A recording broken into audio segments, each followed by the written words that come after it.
Compound interest won't make you rich, at least not the way you were told it would. For years, people have repeated that all you need to do is invest a little every month, sit back, and let time do the heavy lifting. Rising charts, pretty numbers, quiet promises that wealth will almost create itself. But if that were true, far more people would be financially free today. The reality is very different. Millions of people have been investing for years and still feel frustrated, confused, and even unmotivated. Not because compound interest doesn't work, it does, but because the story was only told halfway. And half-truths in the financial world tend to be expensive. The problem starts when compound interest is sold as magic instead of math. When you believe that simply investing guarantees extraordinary results, any delay feels like failure. And that's exactly where most people quit, long before the game truly begins. This video isn't here to destroy the concept of compound interest. It's here to strip away the romance and show what's really behind it. Because once you understand the truth, you stop waiting for miracles and start making better decisions. And to understand why so many people fall for this promise from the very beginning, we need to look beyond the numbers, straight into the human mind. The reason this promise works so well isn't found in investments, it's found in the human brain. We're naturally drawn to shortcuts. We want big results with minimal effort, and preferably as fast as possible. In the financial world, that combination is irresistible. When someone shows a simple chart that starts small and ends huge, the brain doesn't see decades of discipline, it sees hope. It sees relief. It sees an easy escape from years of frustration with work, bills, and paychecks that never seem to be enough. That's why phrases like, "just let time do the work," sound so comforting. Financial marketing understands this perfectly. Banks, brokerages, and gurus don't need to lie. They just need to oversimplify. They show the end of the journey, but hide the path. They don't talk about the boredom, the waiting, the repetition, or most importantly, the common mistakes that slow everything down. When reality doesn't match the promise, the blame rarely falls on the message itself. People assume they failed, that they lack discipline, or that investing just isn't for them, and so they quit far too early. To escape this trap, you have to do something rare. Stop chasing emotional comfort and start understanding the real rules of the game. And that begins by facing a simple truth. Compound interest isn't a mystical force. It's just numbers following very clear laws. Compound interest works the same way for everyone. It doesn't care about your motivation, your effort, or your intentions. It only works when certain conditions are respected, and it fails when those conditions are ignored. That's why treating it like magic is so dangerous. In practice, compound interest is simply interest on interest. Money grows because previous gains stay invested and begin generating new gains. There's no surprise there. What exists is slow progress at the beginning, almost invisible, that only accelerates after a long time. And that detail changes everything. The problem is that most people enter expecting fast growth. When they see that after 1, 2, or even 5 years the numbers still look small, doubt sets in, the feeling that this isn't working. But mathematically, it's working exactly as it should. Compound interest requires 3 basic things: time, consistency, and staying invested. If any one of them fails, the final result changes dramatically. Not because the system is unfair, but because math is unforgiving. Understanding this is freeing.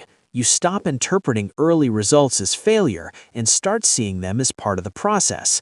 And once the math is clear, it becomes impossible to ignore the next factor that destroys results more than almost anything else: the time that was lost before you even started. If there's one enemy that destroys the power of compound interest more than any fee or market crisis, that enemy is lost time. Not time passing, but the time you could have been investing and didn't. Every year of delay doesn't just slow results, it removes something that can never be recovered. Imagine 2 people. One starts investing early, even with very little. The other decides to wait for the right moment, a better salary, fewer bills, more security. Years later, the second person may even invest more money per month, yet still ends up behind.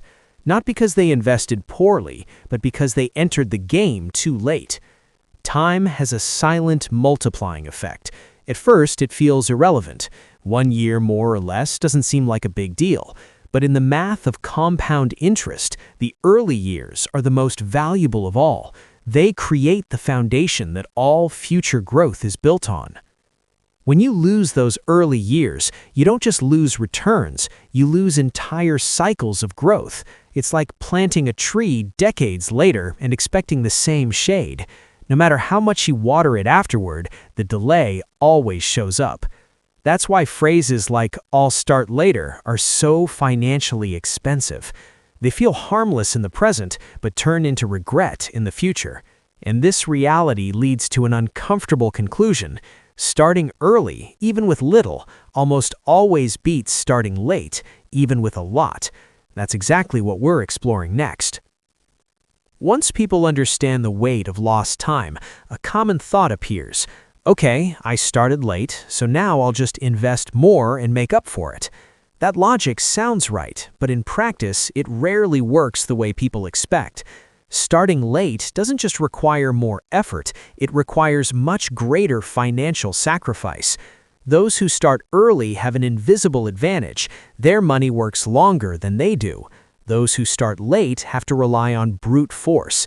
Bigger contributions, less room for error, and far more pressure to get everything right. And that's where many people break. The math is unforgiving here. Small contributions made early benefit from decades of compound growth. Large contributions made late have far less time to multiply. To reach the same final result, late starters must invest several times more money, something that isn't always possible or sustainable. This creates a dangerous cycle.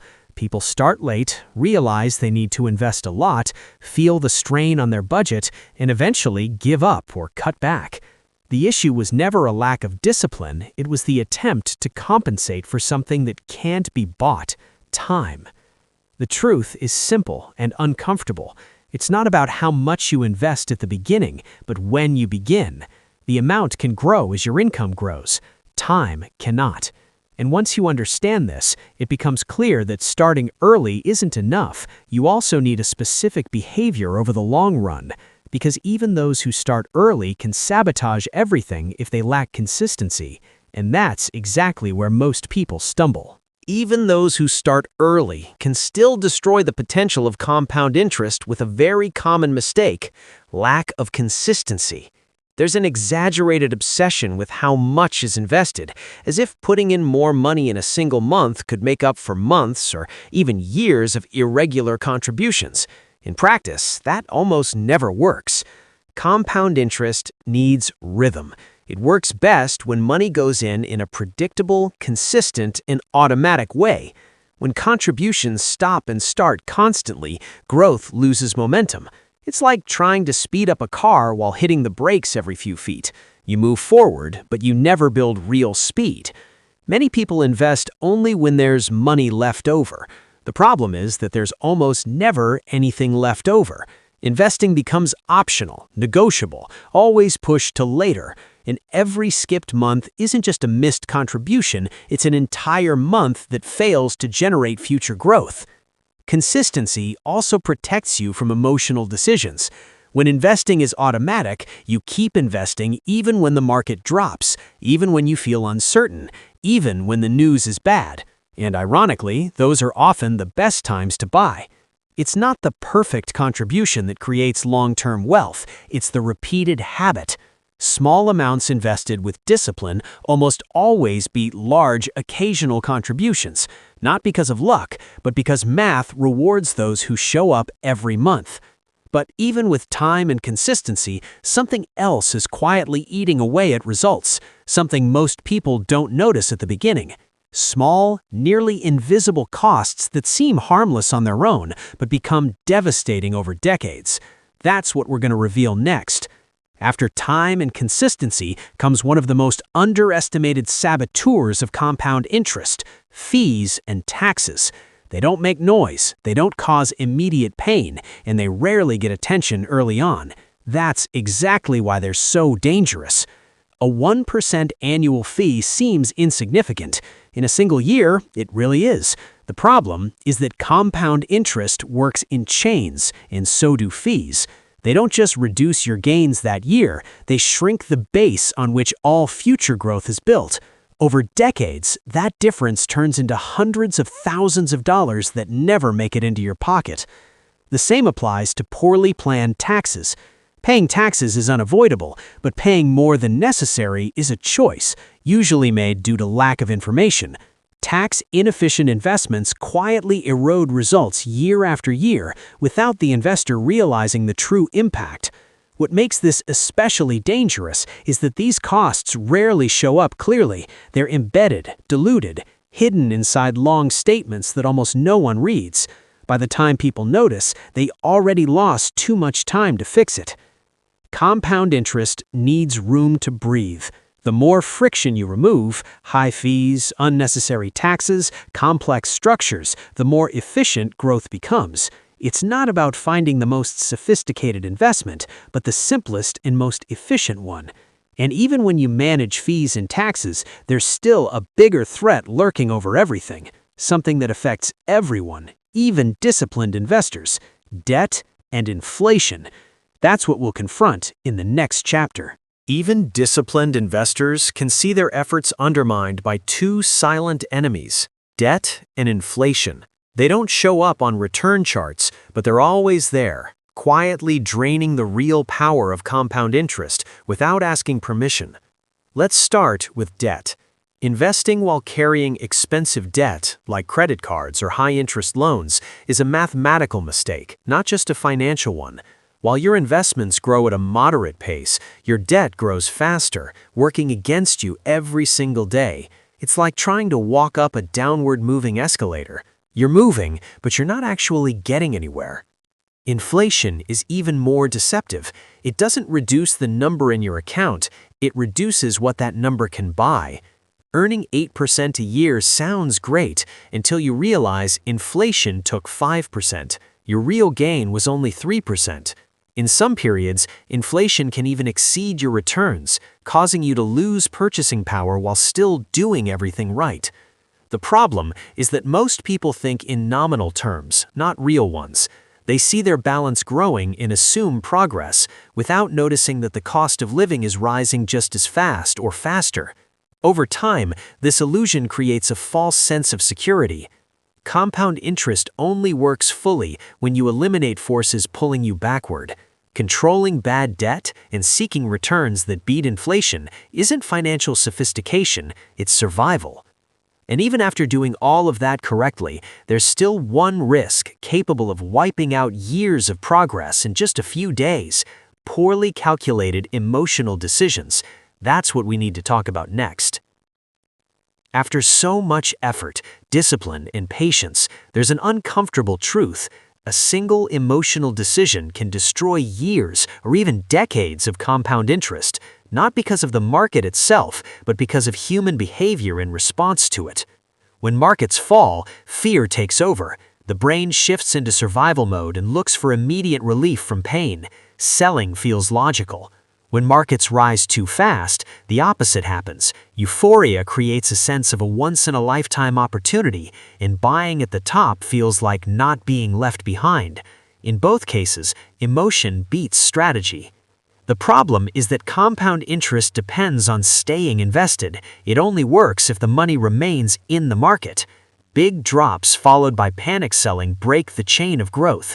Often, investors miss the best recovery days, the very days that have the greatest impact on long-term results. Studies show that the gap between market returns and the average investor's returns isn't about which investments were chosen, but about timing, when people got in and out. Smart, well-informed people still make bad decisions under pressure. That's why the most dangerous risk isn't on the charts, it's in the mirror. It's not volatility, crises, or negative headlines. It's the lack of a clear plan before emotions show up. Compound interest does not forgive impulsiveness. It rewards those who can stay put when everything seems to be falling apart and resist when everything feels easy. And that ability doesn't come from superior intelligence, but from something much simpler and rarer. That's exactly what we'll explore in the next chapter. After understanding all the obstacles, lost time, inconsistency, fees, debt, inflation, and emotional decisions, the conclusion becomes unavoidable. Compound interest doesn't reward those who know more, it rewards those who endure longer. Investment history is full of brilliant people who failed, not because they lacked knowledge, but because they lacked discipline. They understood the numbers, read reports, followed the market daily, and still they broke the most important rule, sticking to the plan when it was uncomfortable. Meanwhile, ordinary investors with simple, almost boring strategies quietly built fortunes, not because they were smarter, but because they created systems that didn't rely on daily motivation. They automated decisions, reduced temptations, and accepted that real progress is slow. Discipline isn't constant willpower, it's structure. It's making the right behavior the easiest option and the wrong behavior the hardest. It's investing before spending, keeping costs low, ignoring noise, and repeating the same process for years. This is the part that rarely shows up in videos. It's not sexy, it doesn't generate easy clicks, and it doesn't promise quick riches, but it's exactly what works. When you accept this truth, something changes. You stop searching for the perfect strategy and start executing a good one for long enough. And that leads us to the most important point of all: what to do now, from here. After everything we've seen, one thing is clear.